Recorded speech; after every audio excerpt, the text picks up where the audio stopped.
कृष्णा दोस्तों, उम्मीद है आप सब स्वस्थ होंगे, सुखी होंगे। दोस्तों आइए शुरू करते हैं आज का अपना गीता का पाठ। प्रकृते गुण सम्मूढ़ा सजन्ते गुण कर्मसु तान न कर्त सतर्विदो मंदान न कर्त सतर्वित्र विचालयेतम। माया के गुणों से मोहग्रस्त होने पर अज्ञानी पुरुष पूर्णतः भौतिक कार्यों में संलग्न रहकर उनमें आसक्त हो जाते हैं। यद्यपि उनके ये कार्य उनमें ज्ञानाभाव के कारण अधम होते हैं, किंतु ज्ञानी को चाहिए कि उन्हें विचलित न करे। तात्पर्य है, अज्ञानी मनुष्य स्थूल भौतिक चेतना से और भौतिक उपाधियों से पूर्ण रहते हैं। यह शरीर प्रकृति की देन है और जो व्यक्ति शारीरिक चेतना में अत्यधिक आसक्त होता है वह मंद अर्थात आलसी कहा जाता है। अज्ञानी मनुष्य शरीर को आत्म स्वरूप मानते हैं। वे अन्यों के साथ शारीरिक संबंध को बंधुत्व मानते हैं।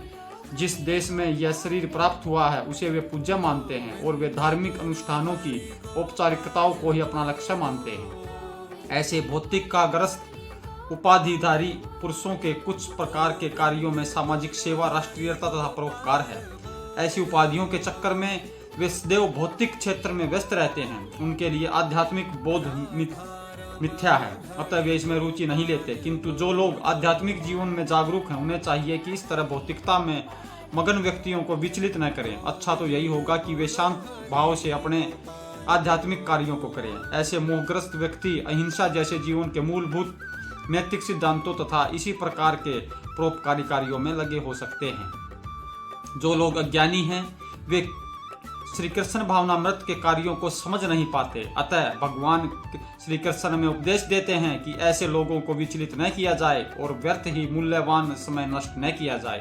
किंतु भगवत भक्त भगवान से भी अधिक दयालु होते हैं, क्योंकि वे भगवान के अभिप्राय को समझते हैं। फलतः वे सभी प्रकार के संकट झेलते हैं, यहाँ तक कि वे इन अज्ञानी पुरुषों के पास जाकर उन्हें कृष्ण भावनामृत के कार्यों में प्रवृत्त करने का प्रयास करते हैं, जो मानव के लिए परम आवश्यक है।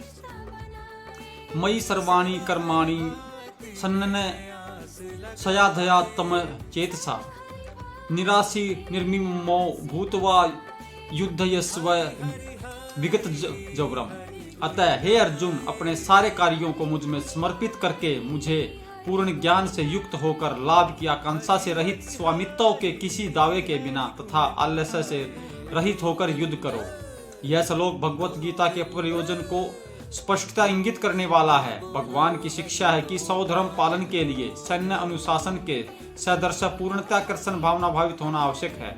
ऐसे आदेश से कुछ कठिनाई उपस्थित हो सकती है, फिर भी श्री कृष्ण के आश्रित होकर सर्वधर्म का पालन करना ही चाहिए, क्योंकि यह जीवन की स्वाभाविक स्थिति है।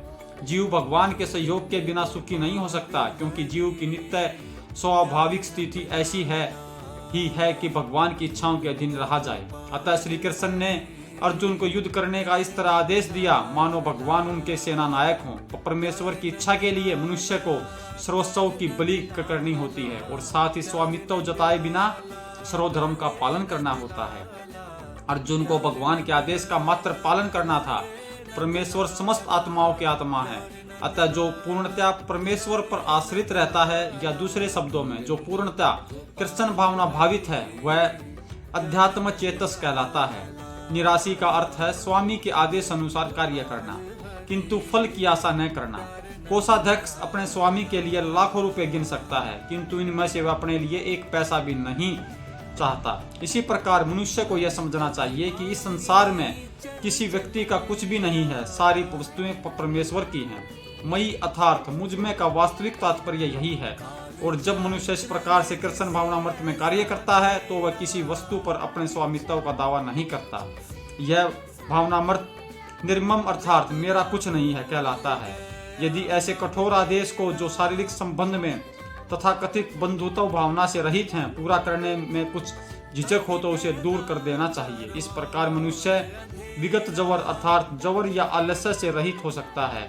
अपने गुण तथा स्थिति के अनुसार प्रत्येक व्यक्ति को विशेष प्रकार का कार्य करना होता है। ऐसे कर्तव्यों का पालन कृष्ण भावना भावित होकर किया जा सकता है। इससे मुक्ति का मार्ग प्रसृत हो जाएगा।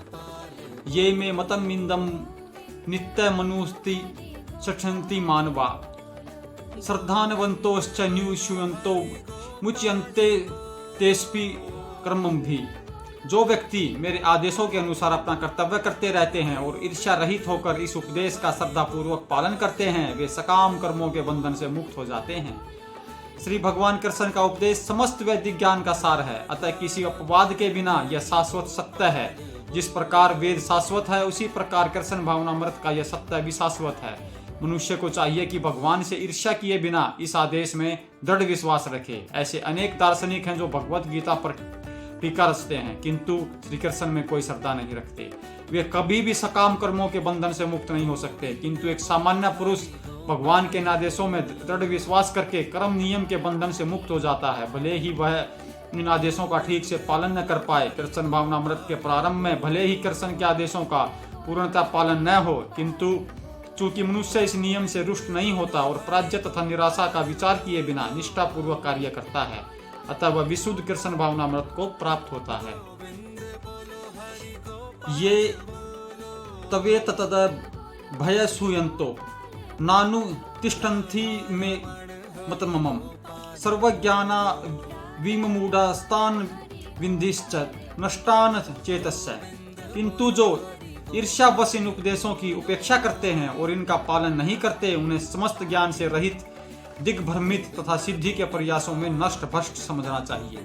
तात्पर्य है, यहाँ पर कृष्ण भावना भावित न होने के दोष का स्पष्ट कथन है। जिस प्रकार परम अधिशासी की आज्ञा के उल्लंघन के लिए दंड होता है, उसी प्रकार भगवान के आदेश के प्रति अवज्ञा के लिए भी दंड है। अवज्ञाकारी व्यक्ति चाहे कितना ही बड़ा क्यों न हो, वह शून्य हृदय होने के से आत्मा के प्रति तथा परब्रह्मा परमात्मा एवं श्री भगवान के प्रति अनभिज्ञ रहता है। अतः ऐसे व्यक्ति से जीवन की सार्थकता की आशा नहीं की जा सकती। सदर्शम चेतष्ठे सोत्सया प्रकृते ज्ञानवानपि प्रकृति यान्ति भूतानि निग्रह की कृष्यन्ति। ज्ञानी पुरुष भी अपनी प्रकृति के अनुसार कार्य करता है, क्योंकि सभी प्राणी तीनों गुणों से प्राप्त अपनी प्रकृति का ही अनुसरण करते हैं। भला दमन से क्या हो सकता है। कृष्ण भावनामृत के दिव्य पद पर स्थित हुए बिना प्रकृति के गुणों के प्रभाव से मुक्त नहीं हुआ जा सकता, जैसा कि भगवान ने 7वें अध्याय में कहा है। अतः सांसारिक धरातल पर बड़े से बड़े शिक्षित व्यक्ति के लिए केवल सैद्धांतिक ज्ञान से आत्मा को शरीर से पृथक करके माया के बंधन से निकल पाना संभव है। ऐसे अनेक तथाकथित अध्यात्मवादी हैं जो अपने को विज्ञान में बड़ा चढ़ा मानते हैं, किंतु भीतर भीतर वे पूर्णतः प्रकृति के गुणों के अधीन रहते हैं, जिन्हें जीत पाना कठिन है। ज्ञान की दृष्टि से कोई कितना ही विद्वान क्यों ना हो, किंतु भौतिक प्रकृति की दीर्घकालीन संगति के कारण वह बंधन में रहता है। कृष्ण भावनामृत उसे भौतिक बंधन से छूटने में सहायक होता है, भले ही कोई अपने नित्य कर्मों के करने में संलग्न क्यों न रहे। अतः पूर्णतः कृष्ण भावना भावित हुए बिना नित्य कर्मों का परित्याग नहीं करना चाहिए। किसी को भी सहसा अपने नित्य कर्म त्याग कर तथाकथित योगी व कृत्रिम अध्यात्मवादी नहीं बन जाना चाहिए। अच्छा तो यह होगा कि यथास्थिति में रहकर श्रेष्ठ प्रशिक्षण के अंतर्गत कृष्ण भावनामृत प्राप्त करने का प्रयत्न किया जाए। इस प्रकार कृष्ण की माया के बंधन से मुक्त हुआ जा सकता है। तो दोस्तों, आज के गीता पाठ में इतना ही। कल आपके सामने आगे का गीता पाठ लेकर फिर हाजिर होंगे। तब तक आप महामंत्र का जप अवश्य करें। हरे कृष्ण कृष्ण कृष्ण हरे हरे। वीडियो को लाइक और शेयर करें, सब्सक्राइब करें। हरे कृष्णा। श्री हरि की कृपा आप सब पर परिवार सहित बनी रहे।